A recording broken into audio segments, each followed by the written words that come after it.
this is pretty much the home screen of the application. Very easy to use. You have the option here to add time, and you have the option here to add time as well.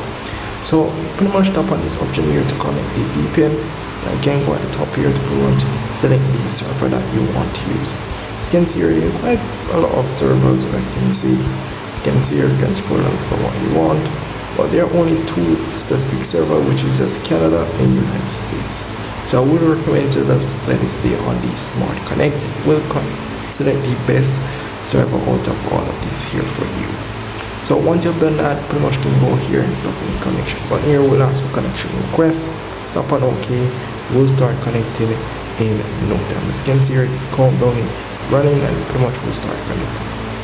So once it's finished connecting or connected, pretty much we'll be able to add time, and as you can see, you can add 90 minutes for completely free, or if you want to add more time, you have to pretty much, as you can see here, we'll be able to add 90 minutes. I'm going to add that 90 minutes here.